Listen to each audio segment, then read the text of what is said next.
Ladies and gentlemen, this story is a bit close to my heart for a couple of reasons. First of all, I actually looked up a story, which is this one, of this young, beautiful, smiling little 13-year-old girl right here.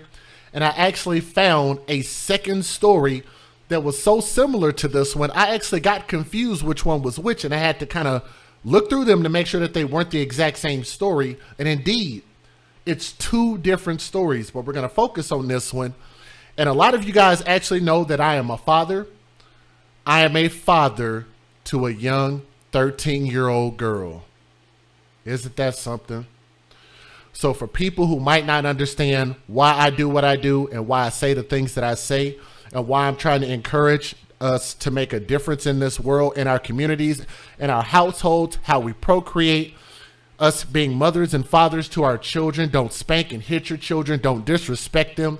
Give them respect. Give them a chance. Give them a platform. Yes.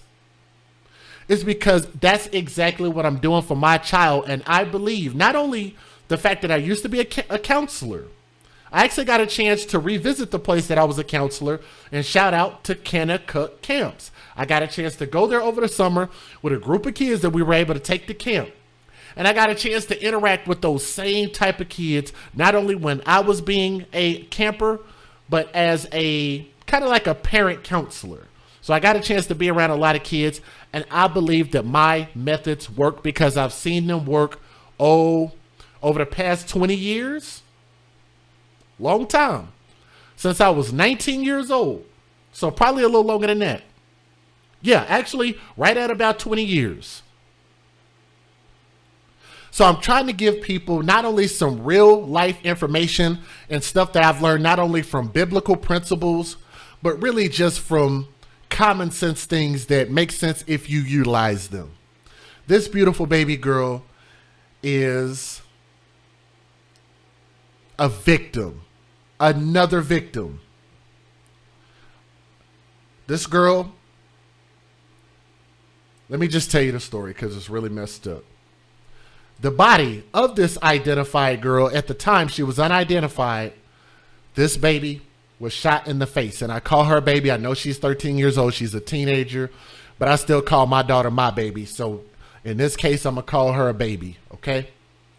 She was shot in the face and discovered in a Philadelphia apartment on April the 18th. And she has been identified as 12-year-old Aleziana Carter. Let me make sure I got that right. Aleziana. Aleziana Carter. Known to the family and friends as Libby. And she vanished on October the 20th.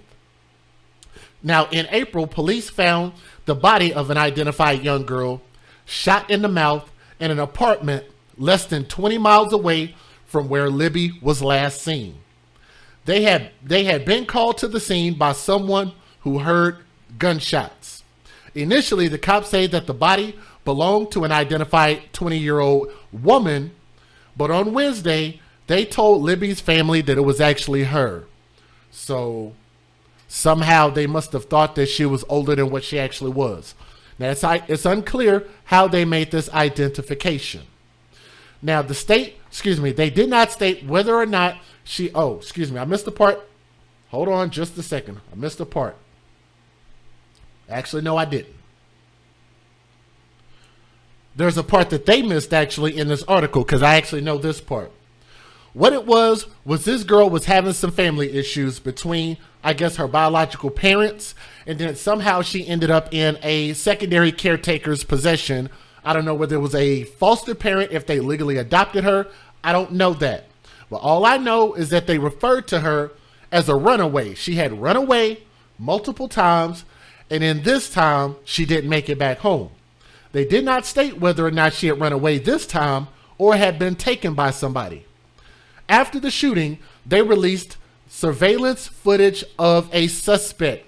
And it's actually very hard to see it. Matter of fact, let me see if I can pull the picture real quick. Let me see if I can pull this up. And while you guys are listening to the story, if you would, do me a favor and please click that thumbs up. Because what that does is it actually helps share this video and let more people know that we're live talking about this story. because we want to be able to share the story of this baby, and maybe we can actually save some lives. Let me see if I can save this and pull this back up. Let me see if y'all can see this. This is very hard to see. Now, the individual that you see on my screen is who they actually captured. We're going to get to his name here in just a moment.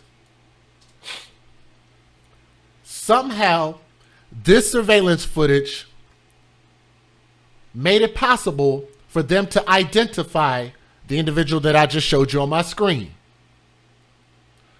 Now, how they put this together, these two photos together, is beyond me, plus the video. Have no idea, but I'm going to have to assume that somebody saw something and said something and actually helped promote getting this individual captured. Because it took a while, but it's better late than never, especially in this case. It's unclear who the person was in relation to Libby or why police thought that she was with them. This is a child that's walking around in the street. We don't know what happened, but we're going to find out, said her aunt at the time. The girl's family held a vigil, which you guys just saw. Let me go back. This is one of the vigil that they had in South Philadelphia on Wednesday after being notified of her death. Her mother, by the name of Trish, let me see if I can get mom up here. This is the little girl's mom. Trish said that she was a strong girl, but she didn't deserve this. Not at all. We will get back to the mom here momentarily because I got some things to say that might not sit well with some of y'all's sensibilities. Some of y'all should know that you don't come here for the news. You come here to hear what my opinion is about the things that are happening in our news, in our communities, right? Everybody here should understand that. A North Philadelphia man has been charged with the killings of the 13-year-old girl who went missing in November. Let me see if I can get his face back up here. That fool that you see right there on my screen who looks as crazy as the day is long, his name is Luis Rodriguez. Luis Rodriguez is 25 years old of Frankfort, and he's been charged with murder and related crimes in the death of Elysiana Carter, who was found dead in April in an apartment on the 1500 block of Overington Street near the Frankfort Transportation Center. Police arrested Rodriguez on Friday, but did not announce it until Monday, so that was pretty recent. So Carter's great-grandfather, William Orr, said on Monday that he has not heard that an arrest had been made, but he's glad to hear about it. And he's 88 years old. I don't know why they needed to put his age out there, but they did. But Carter, whose relatives and friends called her Libby, reported her missing November of last year and was last seen the morning of October the 12th near her family's Southwest Philadelphia home. On April 18th, after receiving a call about a shooting in the 1500 block of Overington, officers found Carter in a first-floor apartment. She had been shot in the mouth. Can we take a pause right there? We'll get to the mom. We'll get to the balloons. We'll get to the motive. Let's talk about the motive right now. First and foremost, you have to ask yourself, why was this 13-year-old girl running away from home? Believe it or not, that's not such a normal thing. That's not normal for a 13-year-old girl to be running away from home. And I'm telling you, I am raising a 13-year-old girl, and I'm going to say this with as much respect as I can. Don't get mad at what I'm about to say, but that's usually something that is provoked. I'm sorry, but y'all know I am here to defend children. I am not here to condemn children. Does everybody understand that? Children who run away are usually provoked into running away. There is something that is going on that's not right. There's something that's going on that the parents are doing that's causing this. Hopefully everybody understands where I'm coming from. Because I believe as a parent, if my child is failing, it's my fault. I don't point the finger at my child. I believe there's something I can do better as a parent. There's something more that I can give my daughter, or there's something different that I could do as a father. Everybody understand? This is what parenting does. What parenting does is it puts you in the position to be held accountable. Therefore, your children can be protected. If your children feel neglected, not protected, then yes, they will lash out. And I think that is proper, because all children are doing is showing you, hey, there's something big that you're missing. This is why it's so important to get to know your children.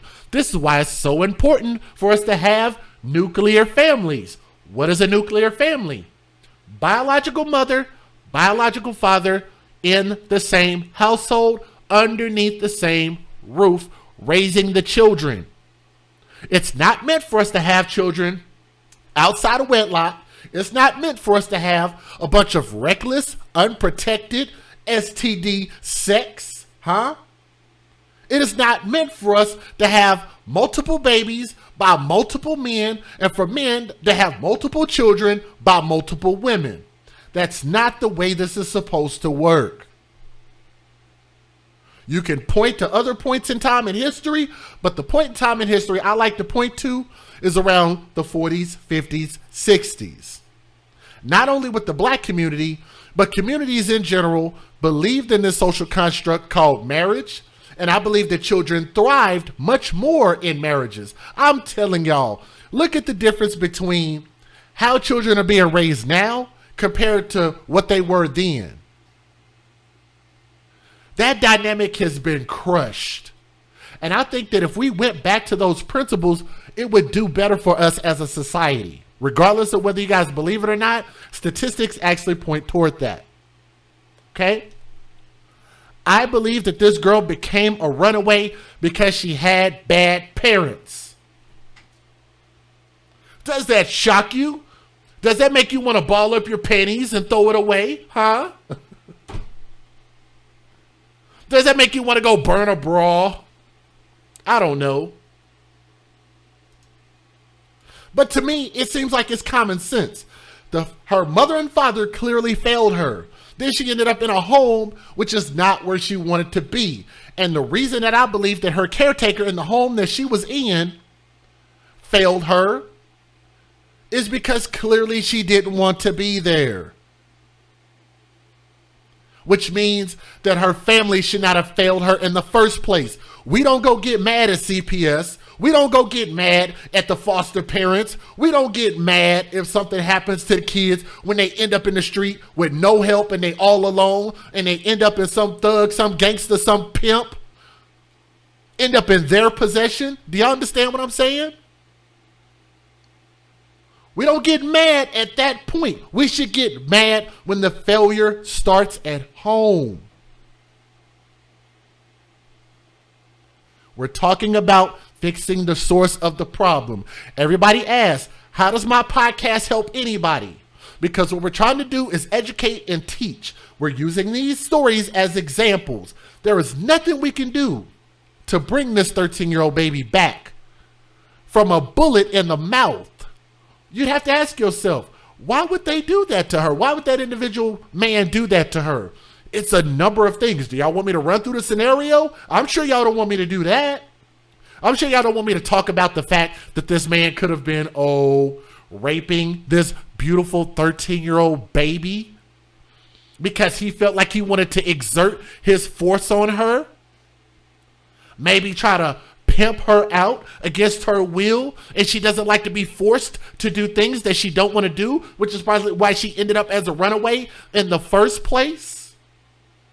The fact that she could have been kidnapped, to be sold off, and she decided, you know what, I'm not going to stand for this. I'm going to fight back.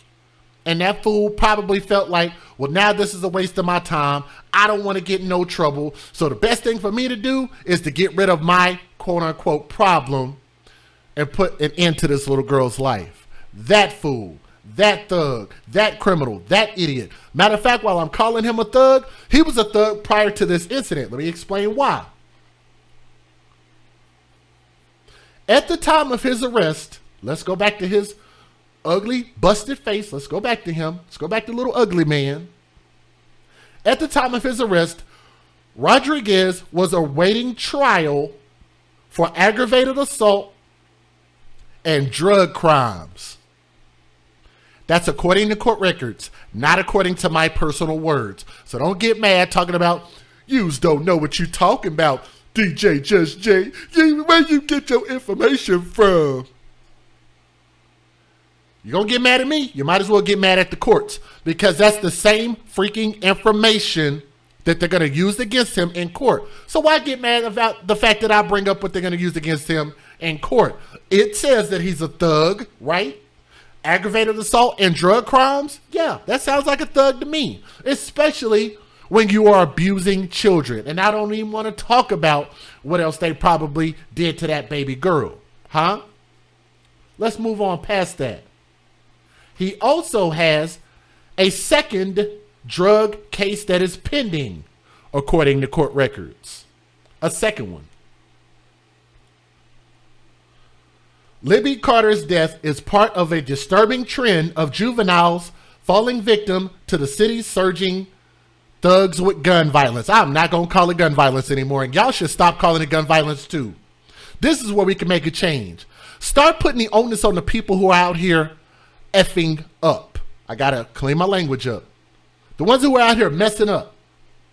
Put the onus back on the thugs and the criminals and call it thugs with gun violence. Because the guns themselves are inanimate objects. The guns don't do a damn thing until you pick them up and make them do something. They are merely tools. They want to villainize guns, but they don't want to villainize thugs. They want to defund police, but they don't want to defund thugs. Right? Isn't that something? Isn't that something? Let me go ahead and skip the rest of those silly statistics. And let me give you guys the fair usage. Let's get it.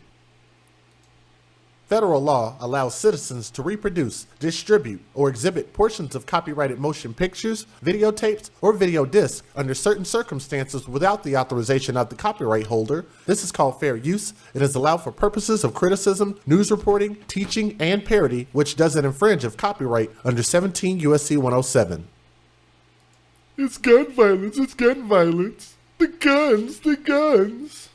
It's thugs with gun violence. Get it right. Let's get it. Philadelphia police charging this man, 25-year-old Luis Rodriguez, in the murder of a 13-year-old girl. Police say Alizuana Carter was shot in an apartment on Overington Street back in April. Carter was missing for 6 months before she was found shot to death. Police say Rodriguez was arrested Friday, right now being charged with murder and other related offenses.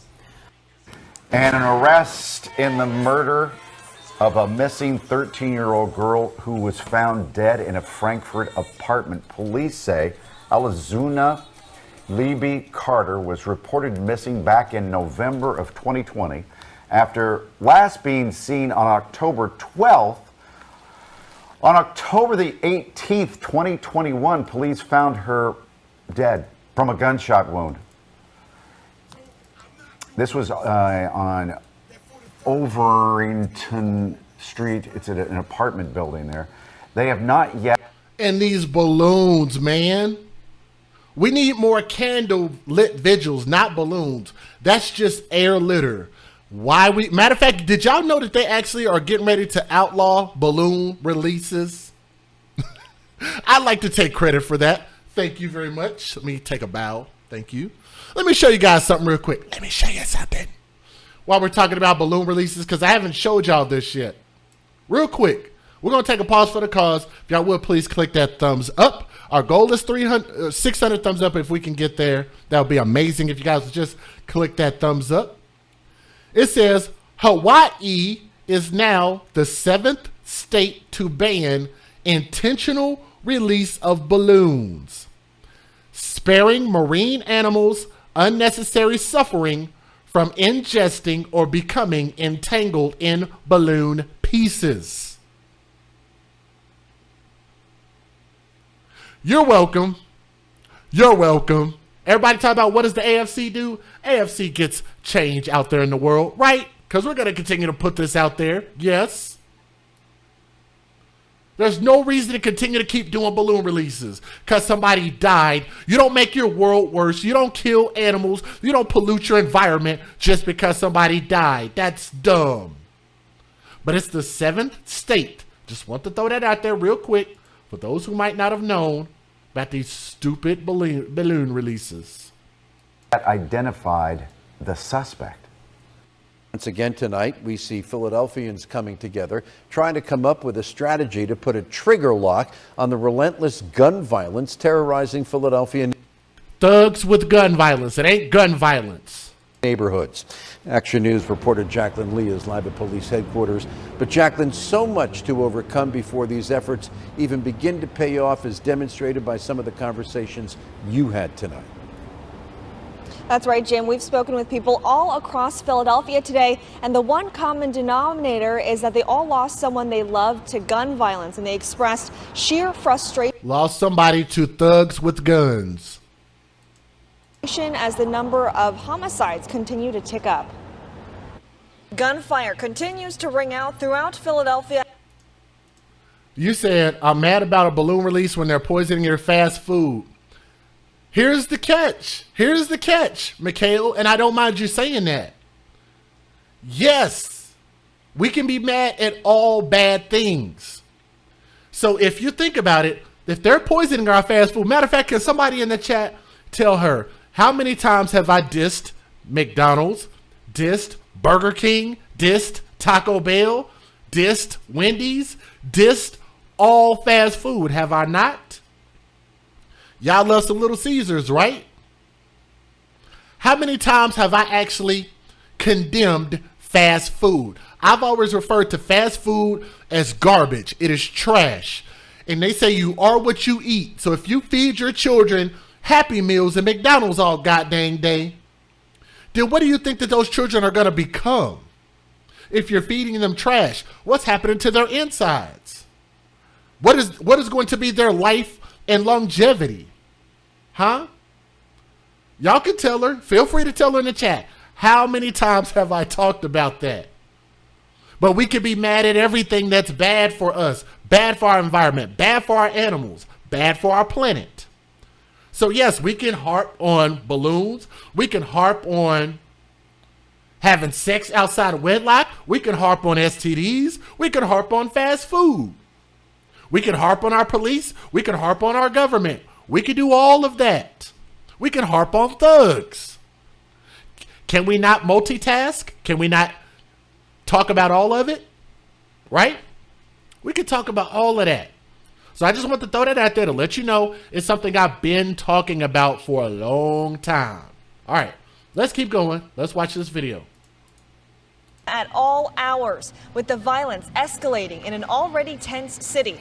This afternoon, a 25-year-old man was shot 18 times on the 2600 block of North 23rd Street. He died at the hospital, and police have made no arrests. There are so many unsolved murders here in Philadelphia. Rosalind Pichardo held him. Let's skip that. I don't know what they're talking about. A young girl vanished, disappeared for 6 months when just days ago police confirmed she was found dead. And tonight her friends and family just want to know what happened. Here's Shawnette Wilson. A vigil was held this evening on the same block where this young girl was murdered. Who did this? Why it took the family so long to be notified and so long for police to identify her body? All questions that still remain.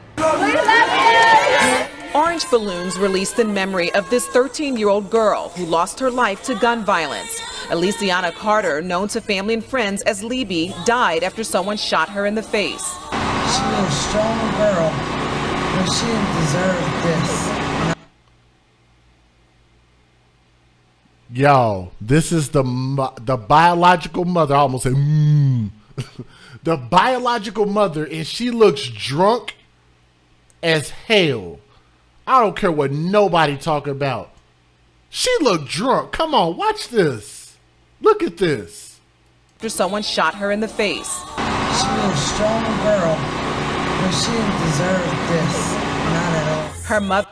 If y'all smelled her breath, I bet you she probably got a fifth on her breath.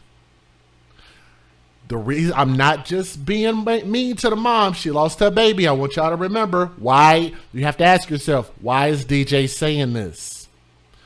Because you have to remember this daughter clearly didn't want to be around her mother, and she kept running away from her mother. There had to have been a reason why she was running away from her mother. Everybody catch that?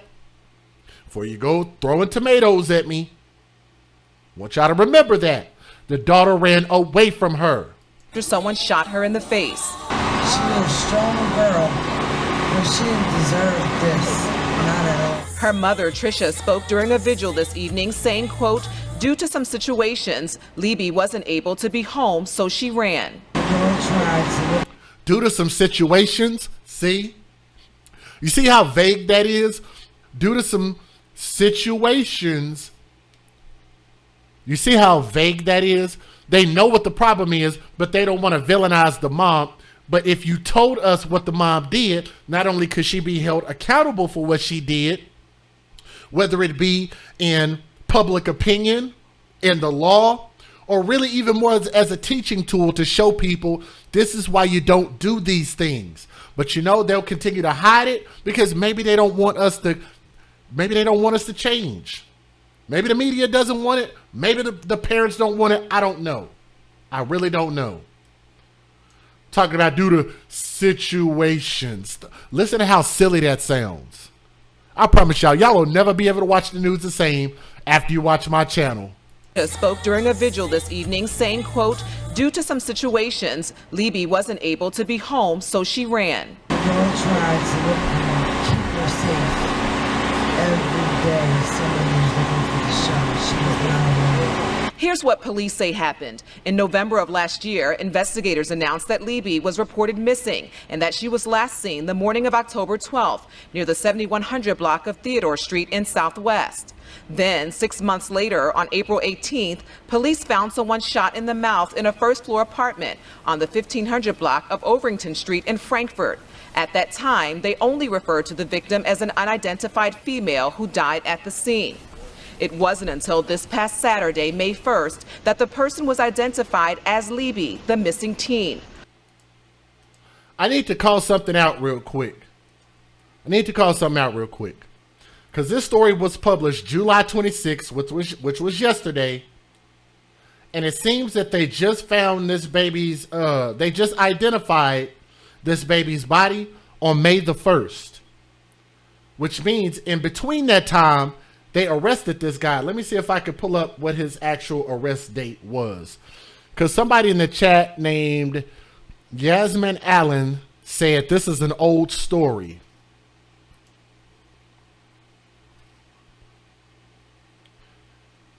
You're going to really type that in my chat? I mean, you do know I got eyes. I can see the chat. Yasmin said that this is an old story. But yet I get people that send me news articles from 10, 20 years ago, 15 years ago that want me to talk about those stories. But you're talking about May the 1st, and let me see when they arrested this man. Let me see if they have an arrest date on here.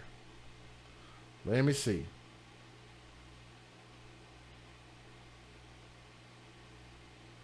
Let me see if I can find his arrest date. Hold on just a second. He was awaiting trial. Let's see.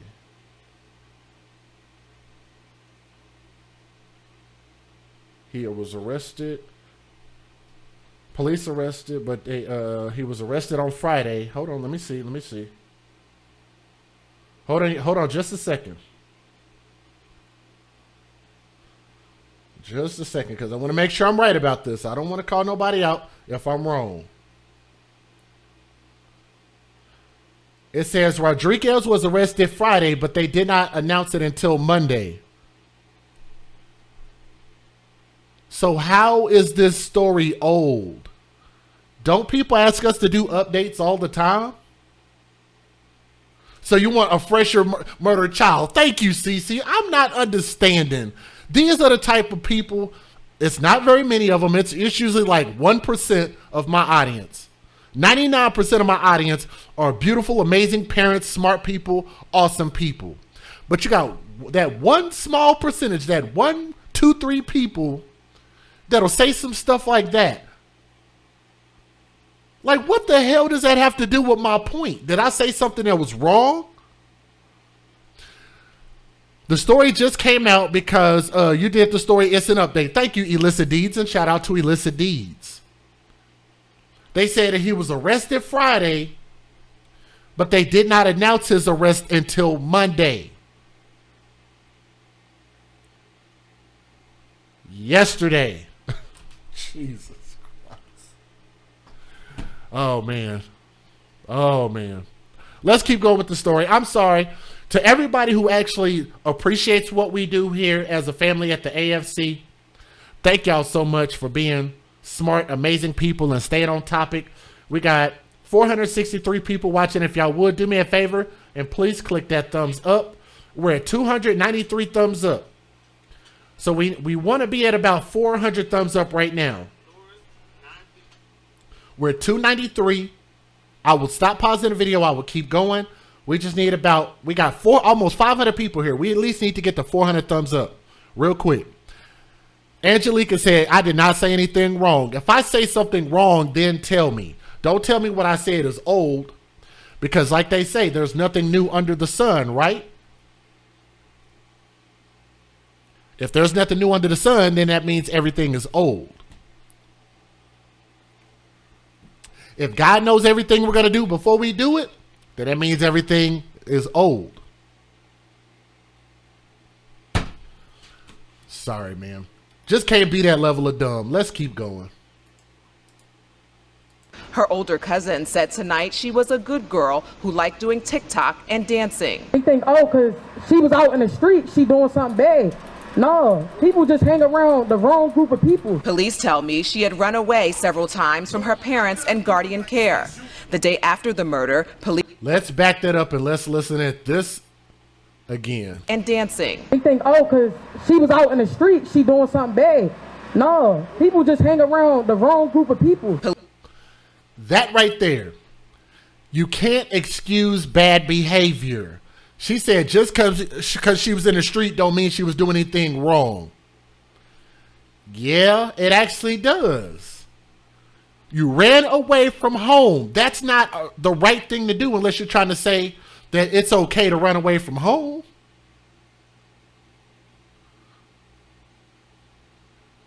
Children and 13-year-old girls should not be running the street. So yes, it is something wrong with that. Just because she was in the street don't mean she was doing something wrong. Yes, it does.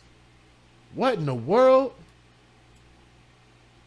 Street, she doing something bad. No, people just hang around the wrong group of people. Police tell me she had run away several times from her parents and guardian care. The day after the murder, police released this surveillance video showing someone they called a suspect. Her grieving father seen here talking to police during the vigil. This is a child that's walking around in the streets. We don't know what happened, but we're going to find out. Police did not have any additional information. All right, now here's the video of the suspect. I want y'all to just watch this. It's only 2 minutes long. And y'all tell me if y'all can make any sense of this. Let me say thank you real quick to, let me see, Six Girl. Thank you for joining. Let me also say thank you, Dana, on the level 2 sub. Thank you very much. And new or old, all these babies' lives matter. Thank you, Jay. Give these babies a hug. Hit that thumbs up. That is Leanne Ingle showing love by way of the $30 super chat. Thank you so much. Also, thank you, April MG. If you're listening, and Cash App, thank you very much. Let's take a look at this video together. This is the video that the Philadelphia Police Department released. It's silent, but watch it. Here we go.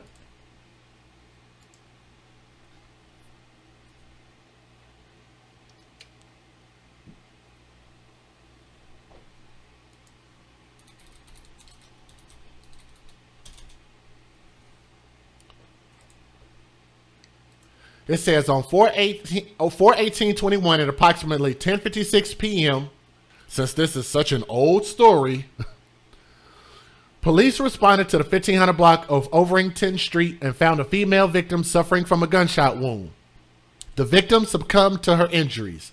A possible offender was seen on video approaching the location just before the shooting and fleeing shortly after.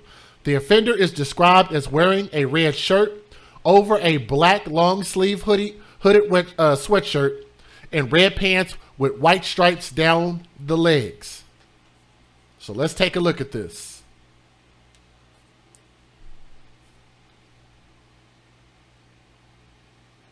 Right there. Very hard to see.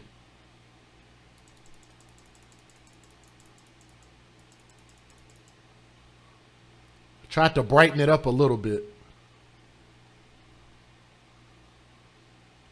Well, we got to say thank goodness for these Ring cameras, these home surveillance cameras. Because if they didn't exist, it's a lot of stuff we wouldn't know about. Now watch this. Here we go.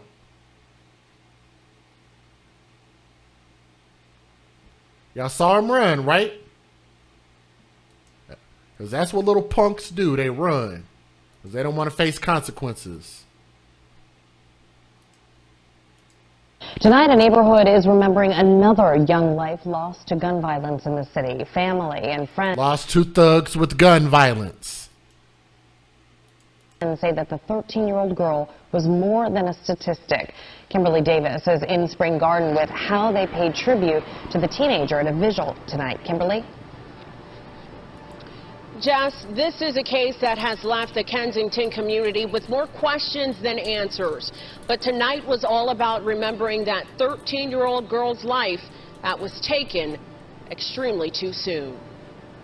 Justice needs to be served. Don't nobody want to open their mouth and say anything. This is a kid. This is not no grown-up. 13-year-old Libby Carter's family described the teen as an all-around good person, someone who looked out for others, even at the young age of 13. We looked out for me, made sure I was straight, like it was nighttime, I ain't had nothing to eat, and she was right there bringing me Hot Pockets. But Libby faced some challenges in life. According to police, she ran away from 2 foster care homes back in October and February. In April, she was in 2 different foster homes, and if y'all are asking, was there a GoFundMe? Let me see. I don't quite remember. Let me see. I didn't find one for hers. If there is, y'all can post it in the chat. I didn't see a GoFundMe yet. She ran away from 2 foster homes. In life. According to police, she ran away from 2 foster care homes back in October and February. In April, Libby disappeared. Turns out the teen had become a victim of gun violence on April 18th on the 1500 block of Overington Street. This is the man seen running away from the house moments after the shooting. They think, oh, because she was out in the street, she doing something bad. No, people just hang around the wrong group of people. In the streets. That's not normal behavior. And this is the type of thing. This is why certain people don't need to have a voice and have a microphone. You wouldn't tell your kid it's okay to hang out in the street, or maybe you would. Maybe you don't need to be a parent. Maybe you don't need to be a voice. Maybe you don't need to say anything. Sheesh, if you believe it's okay to hang out in the street and something's wrong with you. Knowing that Philly is considered to be a dangerous little bitty city anyway. I don't know what the crime rate is out there, but I hear it's pretty high. Am I wrong? Did I say something wrong? And let me say thank you, Kinshasa. I'm going to shout you out here in just a moment, but I did want to say thank you as I see you in the chat. I also want to say thank you to Tara. I'm going to shout y'all out here in just a minute. I do see it. But I'm just saying, if I'm saying something wrong, let me know. If I'm saying something wrong, let me know. Is it normal for you to have your children in the streets running away? Just because they ran away don't mean they was doing something bad. That is a bad action in itself. That makes no sense. That's what happens in life, period. But she still... That is not what happens in life. This dude is a dummy. An absolute dummy. With a microphone. Not deserving. Because Libby was in the custody of the Department of Human Services and was not at a foster... Let's take a pause for the cause. I'm going to rewind this real quick. Let me say thank you to Illicit Deeds.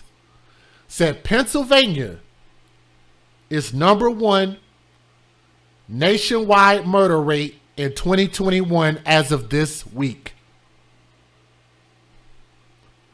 I dare you guys to fight with statistics.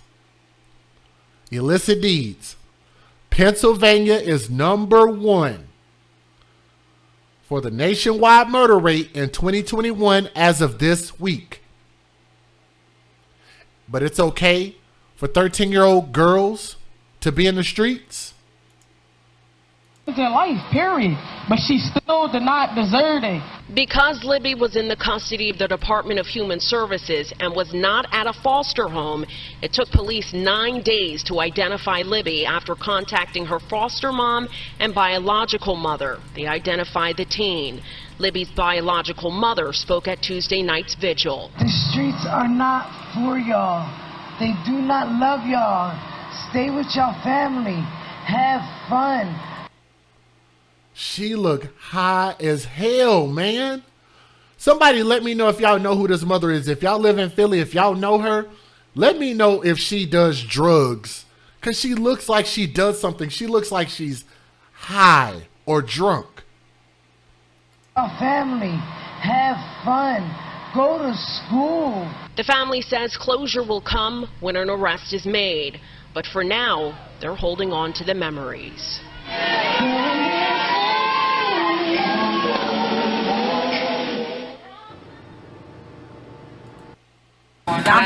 And this is the last video of this little girl.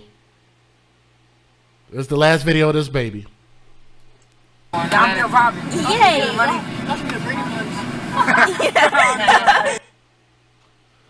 Beautiful little girl. Beautiful little girl.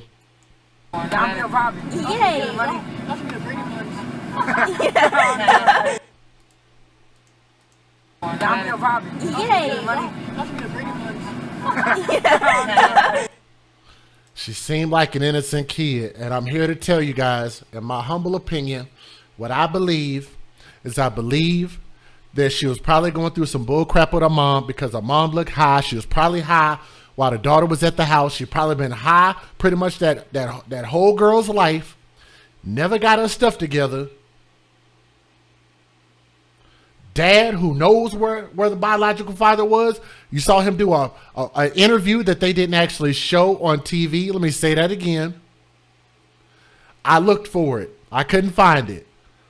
But they say that the biological father did an interview that they didn't show on TV. But you got these so-called family member activists talking about it's okay for kids to be in the street, but you show their interview talking about it's like there's nothing wrong with 13-year-old girls being in the street. You show that interview, but you wouldn't let us hear what the dad had to say? Y'all don't find that odd? He was on camera. You saw his face with the he had like a wrap across his face, kind of like a makeshift mask. But you didn't hear his interview. To this guy, I'm telling y'all, in my personal opinion, I'm not so sure that this is random. I think there's more to this story. That's what I honestly believe. I'm not so sure that this man was a complete stranger. Unless he quickly familiarized himself with this girl, or if he just flat out kidnapped her, that is possible. While he shot her and killed her, I'm going to assume that's because whatever he wanted to do, the girl fought back. She didn't want him to do, and he ended her life. He was either trying to sell her, force her to go into the sex trade, or he might have been trying to personally sexually violate this girl himself. And I'm not so sure with all that time with that girl being missing that he didn't force himself on her. He just looked like he got this dude right here. This dude just got one of those no doesn't mean no faces. And don't let nobody tell y'all have heard that before. I made that up myself. No don't mean no. I made that up. A no don't mean no rapist face looking ass boy right here. Put something in your drink cocktail having ass boy. Date rape looking ass. I'm sure what he was trying to do was cover up the evidence, and why it took so long for anybody to find her is beyond me. But again, it's a very dangerous thing for these teenage girls to feel like they need to run away. But us as parents, the responsibility still needs to fall on us. We got to make sure that we don't make our children feel like they need to run away, to make them feel that uncomfortable, to make them feel that unloved, that unappreciated. Children should be seen and not heard. That's the dumbest thing I've ever heard. Children should be seen, should be taken care of, should be appreciated, should have attention paid to them, maximum attention. And they should be heard. They have thoughts, they have feelings, they have goals, they have dreams, they have thoughts, they have questions, they have curiosities. It is our responsibility as parents to make sure that we can have those conversations with them, and you have to develop that relationship with them from the moment that they are born. This is why having children is not an easy thing, which is why not everybody should be parents just because you wanted a baby or because you wanted to have benefits from that baby that you could collect from them, which is what we call babies for benefits. We believe that all babies' lives matter, but babies' lives should be had with a purpose. It takes a lot of work. It takes a village, literally. Mom, father, cousins, parents, aunties, grandparents, family, friends, good teachers, great babysitters. It takes a lot of work, and it takes us doing it together. This girl was failed at the root, at the source. Her mom and dad. That's where the failure started. She became a victim of somebody who took advantage of this girl. That Luis Rodriguez, 25 years old, this fool, there's a special place in hell for what we believe that he did to this girl. And I just hope that we can actually find out details so that way they could really, really stick it up where the sun don't shine. I hope he get everything that he deserves in prison for doing what he did to that baby. That baby couldn't defend herself. She had a voice. She used that voice. She had an opinion. Her thoughts and her voice mattered. And I believe that he was trying to silence her voice. So let me say this. Let me pull up my favorite picture of her. More or less this one, because she looks like a young girl that could have grown up to become anything. So baby Lily, young princess, R.I.P. DJ Just Jay, and thank you guys so much for listening with an open mind and an open heart. I know a lot of the stuff that I say is difficult to absorb, but all I'm asking you guys to do is just see the value in the things that we're given as far as facts, and we got to make a change for our children. Ladies and gentlemen, we got 3 more stories. Can y'all handle 3 more stories? Can y'all stick with me for a little bit longer, and can y'all click that thumbs up a little bit more if y'all can? It'll help share this stream and let more people know that we are live. So let me say to my friend Kinshasa, are you still in the chat? Angelica with a V, if you are listening, I want to say thank you for your donations, not only in the super chat, but I think you donated in PayPal. If I'm not mistaken, I want to say thank you. May also say thank you to Tara with a D. If you're listening, said thank you for letting me be a part of this. Well, Tara, it's actually an honor for me to have you here. So Tara with a D, she is in the chat. Want to say thank you very much. Illicit Deeds, Leanne, to Lee Hellinger, all of you guys who send me emails with these stories. Thank y'all all. But we got a little bit more to talk about. So Kinshasa not only donated tonight, but she donated, I think, a night or 2 ago. So if you're listening, thank you. Dominique Holmes, Leanne, April MG, Tanea. Let's go to story number 2. What's crazy about story number 2? And actually, I think this one does have a GoFundMe, if I'm not mistaken. Uh-oh. Is this it? Yeah, this is it. Does this one have... One of these has the GoFundMe. I think it's this one. Yep, it's this one. Oh, yeah. Oh, yeah. That last story, I just couldn't find a GoFundMe. I wouldn't be surprised if one shows up. Uh-oh, not that one. This one. In a place called Monroe. Let's see if I can get that pulled up. And I thought it was actually Monroe, Louisiana, but it's actually not. This is out of Monroe, North Carolina. How many of y'all are familiar with North Carolina? Said my favorite channel and podcast. Tracy, thank you very much. Said you shared it on Facebook. Thank you, Cindy. I appreciate that. If y'all want to help, there's also like just going forward, if you ever want to help and share it, like if they ever have like those groups that allow you to share stories similar to what we do, because not all of them do. But if they allow you to share stories like mine, then you can share it, especially if they have some bigger groups. If we can bring in 20 or 30 people or so, that'd be awesome. Everybody we can get here to listen to these stories is very, very helpful. Very helpful. You don't always have to donate financially to be a help. You could just share it. You could just simply share it. So a place called Monroe, North Carolina, and I thought the only Monroe was in Louisiana, but apparently not. Said I lived in Bragg, North Carolina for 8 years. What do you know, Dre? What do you know about Monroe, North Carolina? Janet says I live in North Carolina. What do you know about Monroe? If y'all are familiar, tell me what you know about Monroe. I've never heard about this Monroe. You didn't send me the link? Oh, illicit deeds, you know what? That's my fault. I always forget. I forget. I'm sorry about that. My bad. You live about an hour away? Your people are from Monroe, Louisiana. I actually know a couple people, my ex-girlfriend in Monroe, Louisiana. I don't know if she still watches my channel. She probably hates me, but it's okay. It's okay. I can be a butthole sometimes.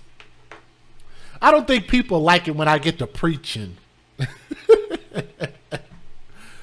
I get to preaching. I know my daughter sometimes, she's just like, oh, Dad, come on, man. I'm telling y'all. But I think it's helpful, though.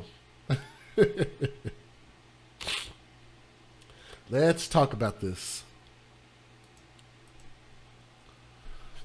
Ladies and gentlemen, this is actually the second story that we've done in a small amount of time of another 13-year-old girl that met her demise in one of the worst ways possible.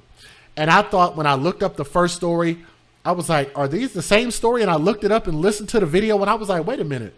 These are two different stories of two different 13-year-old teenage girls who were murdered. Absolutely insane. And it really bothers me because of the fact that I'm a father of a 13-year-old girl and I talk to my baby all the time about a lot of the dangers, not all of them, but I do talk to her about a lot of dangers that are out there in this world. So this story really hits close to home for me. But 4 people have been associated with this girl's death. Don't y'all think that's crazy? As society, and you guys have seen this with the Black Lives Matter movement and a lot of different other movements, they try to point the finger and say, well, this is what the real problem is. This is what the real problem is. The problem is police brutality. The problem is that white people see us as such and such and such and such. The real problem is racism. And the problem is, and then you look at stories like this and you're like, what did y'all say the problem was? I thought y'all said the problem was all these other things. Now, I'm going to say some things that aren't going to sit well with your sensibilities, but until you can dispute the facts of what I'm putting out, I think it's best that you take what I say as the facts and dissect that and use it for what it's worth. Because what we can't do is we can't continue to go down a path of us doing the worst things to each other. I don't even believe when they say Black Lives Matter and the hashtag BLM, I took the hashtag BLM and turned it into Babies Lives Matter. That's what BLM stands to me. That's what it stands for to me. Babies Lives Matter. You're looking at 4 individuals who are being held accountable for the death of that 13-year-old beautiful little girl that y'all just saw on my screen. And I'm sure some of you guys are wondering, how did they arrest 4 people for the death of 1 person? Is anybody wondering that? Let's talk about it. 4 people, but the news won't say it. It's 4 black men. 4 black men have been arrested following a drive-by shooting. A drive-by shooting that killed a 13-year-old girl in Monroe, North Carolina, Saturday evening. Let me get them up on the screen. I don't know if I could put all of their names up here because there's a lot of these dudes. So, you have Javon DeMontre Robinson. Wow, DeMontre. That definitely sounds like somebody who's going to do life in prison. Javon DeMontre Robinson, 20 years old. Darius Rowland, 19 years old, with that.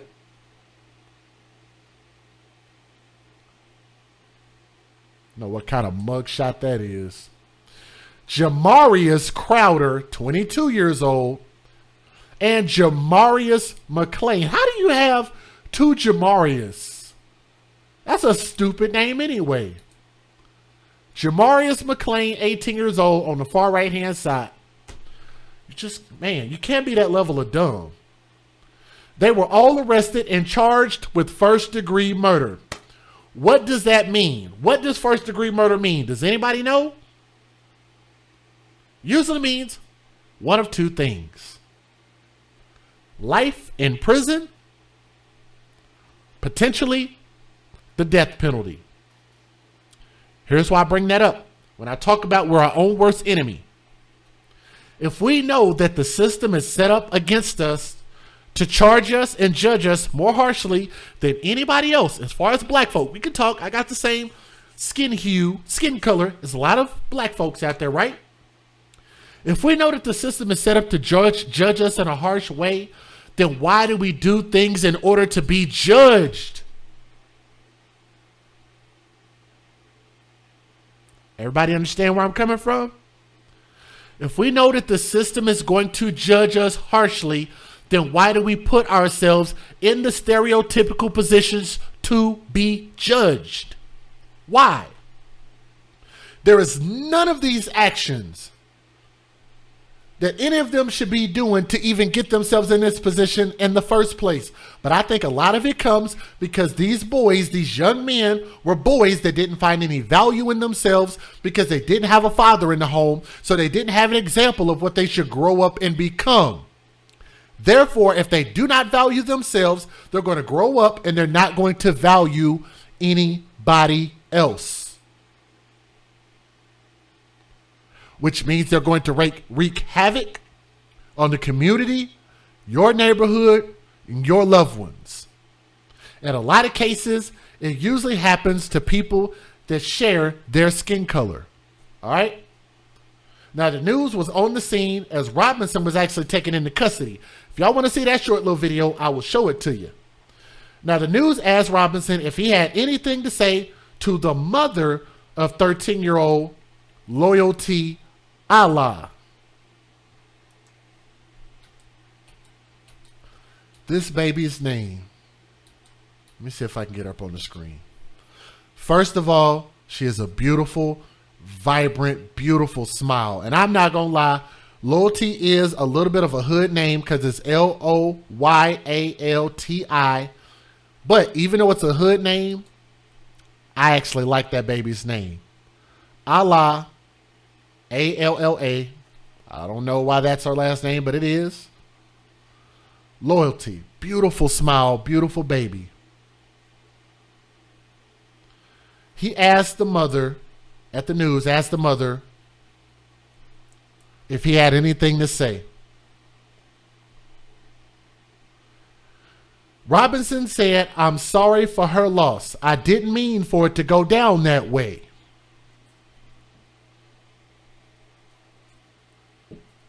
He said, "I'm sorry for her loss. I didn't mean for my drive-by shooting that I was looking to kill other black men to go down as my bullets missing and hitting this girl? Well, when you don't go to the shooting range, when you don't have aim, when you hold your gun, your weapon sideways, when you emptying the clip, like they like to say, when you're emptying your sticks, trying to get rid of the ops, where do you think all of these missed ass bullets are going?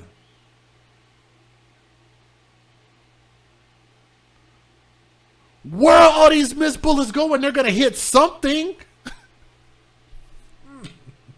You didn't mean for it to go down that way, but you emptied your weapon, and I guess you just, what? You just thought it was going to disappear into thin air like you do in the video games?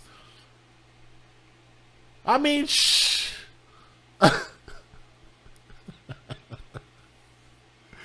This is not Contra. Just because your bullets make it to the end of the horizon of the screen don't mean that your bullets disappeared. Dumbass kids, man. When you live by the thug, you die by the thug. Stupid is as stupid thugs. These dudes don't need jail time. They need hell time. They need time in hell for what they did. Let's talk a little more about this. Police say that that baby right there was killed Saturday evening at that picnic table while she was sitting outside there with friends of an apartment complex in Monroe. The child's family told the news that 13-year-old Loyalty Allah was waiting for DoorDash delivery when she was killed in a drive-by shooting. That is absolutely ridiculous. Waiting on DoorDash. Got shot and killed. That should have been something that baby should have been able to do. The shooting happened around 8 p.m. on Ice Morley Drive, and police believe that a black Ford Freestyle SUV drove by and someone inside the vehicle began shooting in the direction of the children before speeding away. Police said that a 2005 Ford Freestyle believed to be involved in the shooting had also been recovered. Our officers did an amazing job in leaving no stone unturned to ensure that the individuals who committed this crime are not only identified, but also apprehended and brought to justice, according to Monroe Police Chief Brian Gilliard. This is such a devastating act that has far-reaching implications that was entirely uncalled for. These individuals took the life for absolutely no reason, and now a family and community has to live with this forever. Multiple shell casings were found at the scene, and there appear to be no other victims, according to the Monroe Police. Now, Allah was found with a gunshot wound before being taken to the hospital where the baby died. She had just turned 13 years old on Mother's Day. Our hearts and prayers go out to the family of the victim, and we need the community to identify and hold the shooter accountable for what they have done. Someone knows who did this. This was an innocent child, and we need to be brave and step up so we can catch those responsible for this senseless act of violence. This is an active investigation, and officers are talking with area residents and collecting any video evidence available. Anybody who has information can contact Monroe Police Department at 704-282-4700. So if you see something, if you know something, say something. Let's give you the fair usage. Let's get it. Federal law allows citizens to reproduce, distribute, or exhibit portions of copyrighted motion pictures, videotapes, or video discs under certain circumstances without the authorization of the copyright holder. This is called fair use. It is allowed for purposes of criticism, news reporting, teaching, and parody, which doesn't infringe of copyright under 17 U.S.C. 107.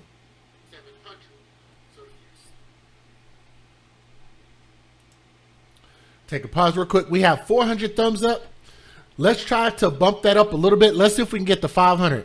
We only need 89 or 79 people to click that thumbs up. If y'all would, please. 79 people, please click that thumbs up. Try to bring us to 500. Let's listen at these news stories. Here we go. Let's get it. Breaking tonight on Fox 46, the 4 men wanted in the murder of a 13-year-old girl in Monroe are now behind bars. Good evening, I'm Morgan Francis. Authorities charge all 4 with first-degree murder in the death of Loyalty Allah. She was shot and killed last night while sitting at a picnic table with friends. Fox 46's Jamal Goss is live in Monroe tonight where a vigil took place for Loyalty. Jamal, what are people saying about her and the senseless act? Well, Morgan, the community is heartbroken by Loyalty Allah's death, and that's why her family and neighbors came together to remember her. All her dreams are gone. All her family dreams are gone that they had for her. Balloons, teddy bears, and flowers sit at the site where police say 13-year-old Loyalty Allah was shot during a drive-by Saturday night. She later died at the hospital. This is not Ice Molee when I was here. Cherie May is a local activist and is now mourning the little girl's loss. You took a child, an innocent, very bright young lady. You took that from not only the community, you took it from her family. Police have charged 4 people with murder ranging from age 17 to 22 years old. It's frustrating, you know, because I don't want to talk to any more mothers and tell them that their children are lost. Authorities believe retaliation between 2 groups led to multiple rounds being fired and say the community has to work together to end the violence. Several police officers attended a vigil for Loyalty, bringing water and flowers. I challenge every minister, every youth organization in the city of Monroe, if you want to make Monroe come together and make it the place we need to be, now's the time. She had a beautiful smile. She was very sweet. Dee Wells was Loyalty's dance instructor and remembers her big smile and heart to help others. You can see Loyalty dancing near the left corner of your screen during a session earlier this month. It was one of the last times the group. All right, real quick. Let me address this real quick. Sandra asked a question, and I think it's a legitimate question. And do me a favor, guys. Like, I appreciate y'all sharing. Don't overfill the chat quite so much because I'm having trouble seeing when people ask me a question. So I appreciate that. You know, make sure y'all hit the thumbs up. But like I say, not quite so much. Like, don't maybe post it a couple times if y'all would, so I don't miss a question. But Sandra Smith asked the question, and she said, why do you think young black men are killing their own? Not only have I answered this in many videos before, almost in all videos, but I answered it just a few minutes ago. So if you missed it, I do understand, because sometimes YouTube will make ads run. So maybe you might have missed me saying that. But here's the answer, and let me know that you hear my answer. These boys grow up with no value in themselves because they don't have an example of what they should grow up and become, because they don't have fathers in the home. They don't have a father in the home. They don't have an example of what a man is. Therefore, they lose value in themselves. They grow up with no value. Then they grow up and become young men, teenagers, and grown men that don't have any value in themselves. Therefore, they don't see any value in anyone else. So if they don't see any value in anyone else, then they do the most heinous things, and they are opportunists. They'll do it to each other. They'll do it to anybody who's around them. And usually with these type of characters, they're usually in the same communities, which is why you have a lot of these single mother households. They're all in these low income communities. They're doing this stuff to each other just because they usually don't have access to other places. Just because they can't. If you dump these fools off into any other neighborhood, I guarantee you the same thing would be happening to anybody that they're around. But because they're around people that look just like them, they don't see value in each other. They don't see value in the black community. Black power. Black lives matter. They don't believe that because they believe their black life apparently don't matter. They got to get out here and rob, steal, kill, and destroy to make $1. So they don't see no value. No love for yourself, no love for others. Inky Biss put it probably more clear than I could ever put it. So look at Inky Biss. Inky Biss said, no love for yourself, no love for others. That's probably the clearest I could explain it. But that's perfect. Thank you for your help on that. I appreciate that. Miss June said we got 510 people watching, 434 thumbs up. Y'all keep clicking that thumbs up if you appreciate what we're trying to accomplish here, okay? Let's get it. Group says they got to see her. She hasn't even got to go to high school, anything, and then it's hard to explain to the kids how to grieve, because I never went through nothing like that. So them calling me last night, hearing the news from them on a group chat, and they like, so that means we're never gonna see her again, and now understanding it was very shocking. It's very heartbreaking. And right now, the family is collecting money to help with funeral expenses. A candlelight vigil and balloon release is planned for next Saturday in the community where the makeshift memorial has been set up. Reporting live tonight in Monroe, I'm Jamal Goss, Fox 46. All her dreams are gone. All her family dreams are gone that they had for her. Balloons, teddy bears, and flowers sit at the site where police say 13-year-old Loyalty Allah was shot during a drive-by Saturday night. She later died at the hospital. This is not Ice Molee when I was here. Cherie May is a local activist and is now mourning the little girl's loss. You took a child, an innocent, very bright young lady. You took that from not only the community, you took it from her family. Police have charged 4 people with murder ranging from age 17 to 22 years old. It's frustrating, you know, because I don't want to talk to any more mothers and tell them that their children are lost. Authorities believe retaliation between 2 groups led to multiple rounds being fired and say the community has to work together to end the violence. Several police officers attended a vigil for Loyalty, bringing water and flowers. I challenge every minister, every youth organization in the city of Monroe, if you want to make Monroe come together and make it the place we need to be, now's the time. She had a beautiful smile. She was very sweet.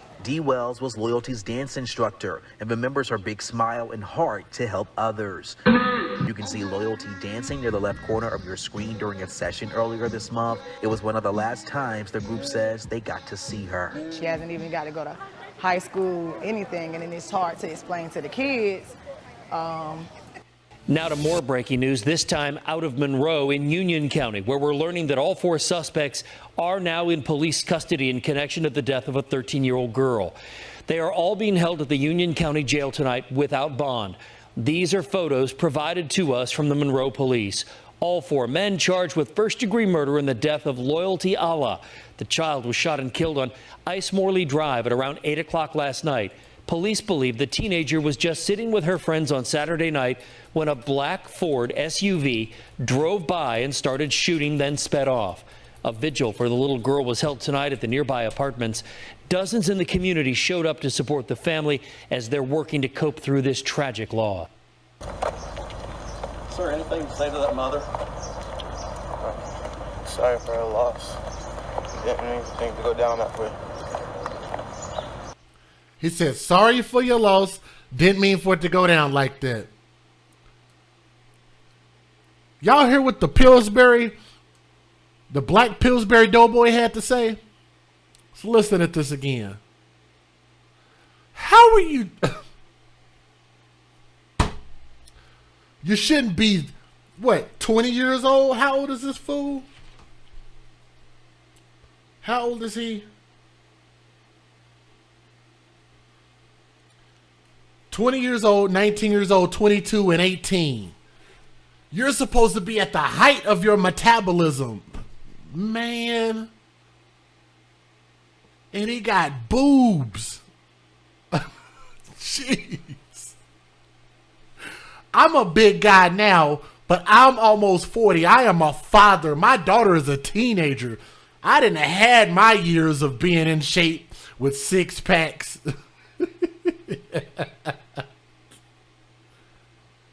That boy is 1 cheeseburger away from going blind. My goodness. Sorry for your loss. I didn't mean for it to go down like that. Is there anything to say to that mother? Sorry for her loss. Didn't mean things to go down that way.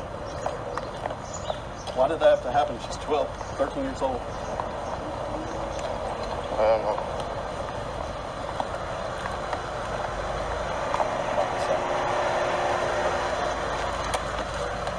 Oh my goodness. Somebody in the chat said that boy was looking to steal that girl's DoorDash.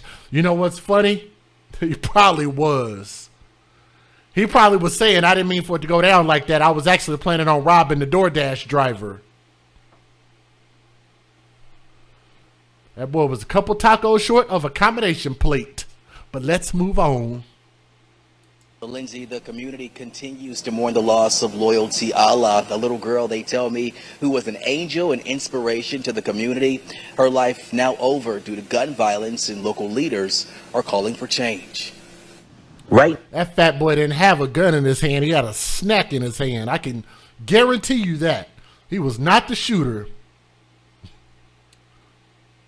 Now, a makeshift memorial continues to grow for 13-year-old Loyalty Allah. We just wanted to bring the balloons out to show our support. Elizabeth Thomas knew her and has been a neighbor for more than 6 years. And this afternoon, she dropped off balloons to remember her by. At the end of the day, we are all parents to all of these kids. And the fact that we lost one of the good energies, you know, people have lost hope. Though hope may have been lost following Loyalty's death, her presence is still felt in the community. It's more than what you see, it's what you feel. And I know she's better off than we are. God just had different plans for her. Right now, 4 people accused of killing her are behind bars charged with murder. As her accused killers sit in jail, Loyalty's mother placed this shirt at the picnic table where she was sitting before she was shot and killed. No one wins, even with the arrest. There's still no winners in this situation. I believe that this is allowing us to see the significance that we need one another. John Kirkpatrick is a pastor and a member of the Union County School Board and works as a mentor on the east side of the city, helping create a cultural change. He says it's an area with high poverty, low income, and a lack of resources. And as the community continues to mourn the loss of a girl they called an angel, Kirkpatrick is calling for change. Someone has the opportunity to be a light. How you become a light in a situation like this, it requires humility, it requires listening, and it requires a vision.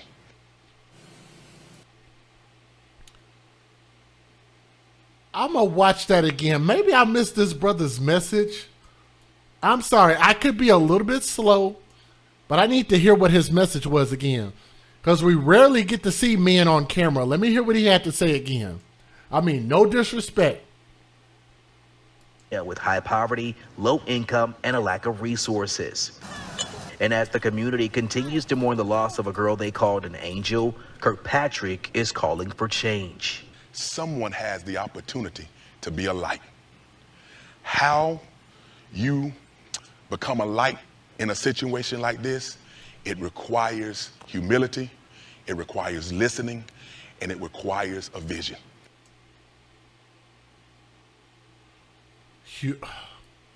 Let me hear it again. Be a light. Here's how you be a light in a situation like this. How you become a light in a situation like this, it requires humility. Humility?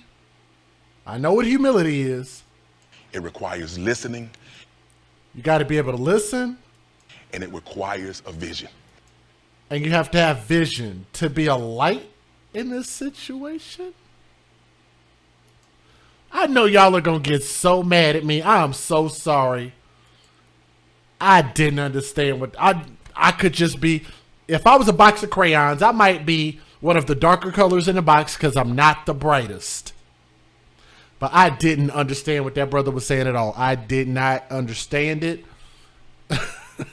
I'm sorry, I didn't. But again, to those who are wondering how we get to this point, it starts at home. Everybody can type it in the chat. All of these problems start at home. You cannot wait until your child is 13 years old, out sitting at the picnic table, waiting on DoorDash to pull up. Your kid get hit with a stray bullet because y'all live in the goddamn hood, and then ask, what's the problem? Why did this happen? We need more light in the world. What? Am I just being a butthole? I don't think I am. Let me explain exactly what I mean when I say that this problem starts at home. And we're going to talk about that goddamn GoFundMe too, because it's ridiculous. 13 years old, no life insurance. That's the mom. We're going to talk about the mom sitting there looking like a squished up. Okay, I'm sorry. Never mind. Let me not say that. Let me not say that. Looking like a squished loaf of bread. I'm sorry. I had to say it. Anyway, let's talk about this. When we talk, move past the joke. I know it was a bad joke. I'm sorry. I apologize. God dang. Let's move past that, okay? Real talk. These problems start because we have too many fathers who are having sex with too many women and putting babies in them that if you didn't put babies in them, because the man provides the seed, if the seed doesn't reach the soil, then the soil don't germinate into anything. It's a two-part problem. You can blame the woman and say the woman shouldn't have had the kid, but then you can blame the man and say the man shouldn't have provided the seed for the woman to have that baby in the first goddamn place. Huh? If we know that we're broke, if we know that we're disenfranchised, if we know that we live in the hood, if we know where we live is dangerous, then why are we continuing to bring children into these situations?